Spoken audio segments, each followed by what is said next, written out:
Tras la salida de Snowden de Hong Kong, Wikileaks aseguró que mantiene contacto con el exagente y facilitó los documentos legales para ayudarlo a salir de la ciudad. Julian Assange también puso a disposición del exagente a su equipo legal integrado por el abogado español Baltasar Garzón, quien estudiaría el caso para asumir la defensa de Snowden.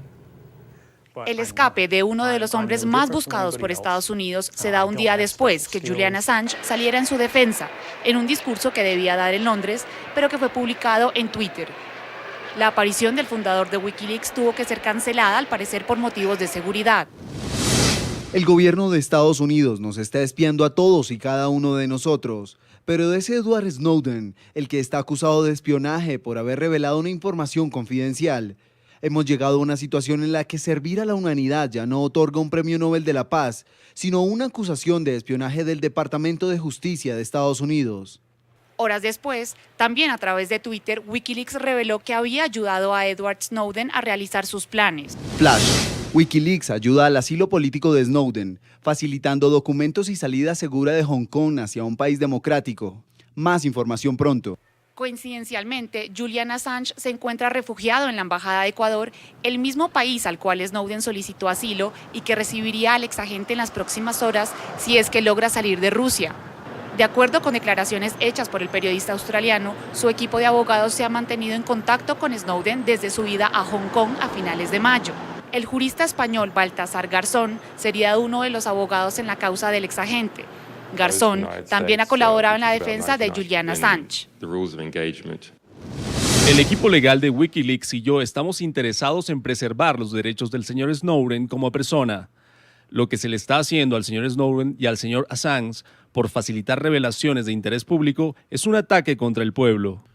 Assange se acercó a Snowden y ahora sus caminos parecen cruzarse con el apoyo que provendría de Wikileaks. Ambos revelaron secretos de los Estados Unidos y ambos buscan asilo ante el gobierno de Ecuador, un duro crítico de las políticas de Washington. Cuando son las 7:10 de la noche en Guayaquil, Ecuador, establecemos contacto directo con Abdalá Bucaram Pulí, asambleísta nacional e hijo del expresidente Abdalá Bucaram y opositor. Gracias por estar con nosotros. Bienvenido para toda Latinoamérica, los Estados Unidos y el Caribe.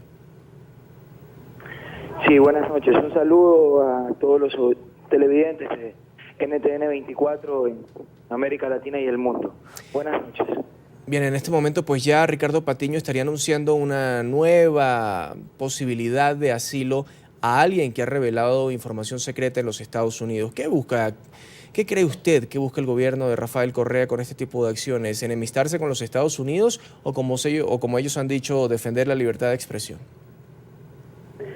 Bueno, es indiscutible, que hay un deseo de figurar por parte del gobierno del Ecuador a nivel internacional y del mundo para ser tomados en cuenta.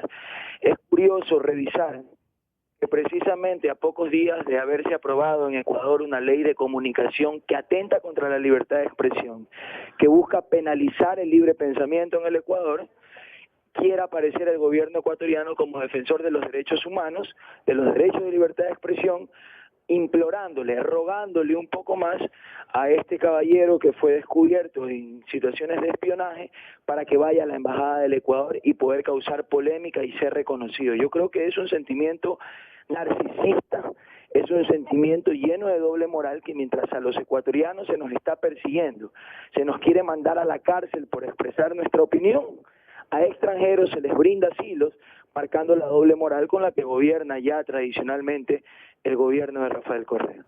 Pero ¿estamos hablando de una doble moral o de una justicia para el presidente del Ecuador, Rafael Correa, el estar, por qué no decirlo, contra el imperio, contra el intervencionismo, contra las ganas de espionaje contra la gran cantidad de personas, no solamente en los Estados Unidos, sino fuera de sus fronteras?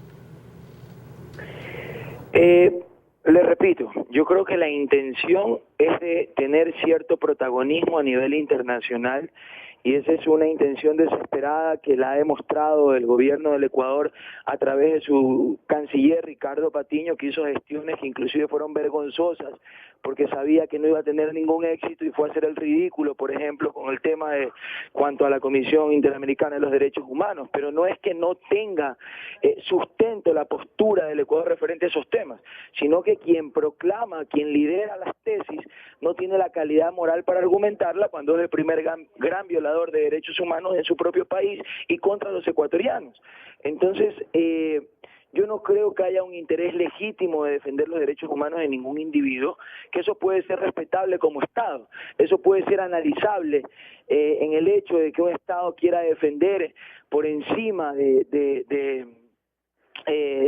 debate los derechos humanos del individuo a no ser condenado a cadena perpetua como sucede en un país imperialista como lo son los Estados Unidos. Eso es real, pero de ahí que en el Ecuador sea un símbolo, un ejemplo de respeto a los derechos humanos y a la libertad de expresión, creo que estamos muy lejos de serlo. Tenemos un gobierno poco tolerante ante la crítica del alto nivel de corrupción del gobierno, que precisamente, como lo dije anteriormente, en el Ecuador persigue a todos aquellos que hoy internacionalmente asila por los mismos delitos que ellos han creado en nuestro país. Pero ¿qué gana Ecuador con esa búsqueda de protagonismo internacional del que usted habla?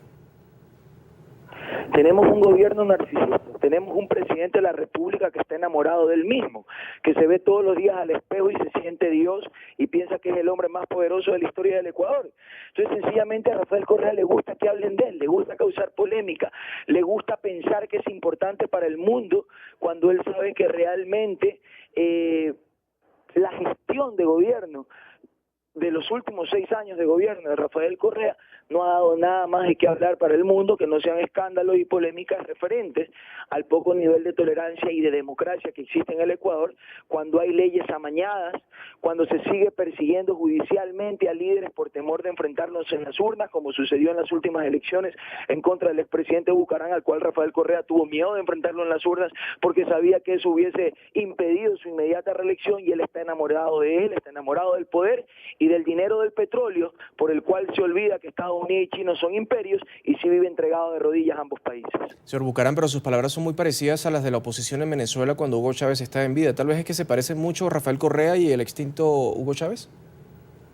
Yo creo que Hugo Chávez, más allá de todas sus virtudes y defectos, era un verdadero líder. Y era un líder que no tenía temor de enfrentarse a quien sea. ¿Cómo lo habrán enfrentado? Yo no sé, porque no soy venezolano y no conozco la realidad de Venezuela, más que lo que consumimos por los medios de comunicación. Lo que le puedo decir es cuál es la identidad de un hombre como Rafael Correa, que no le llega ni a los tobillos a Hugo Chávez en condiciones de liderazgo,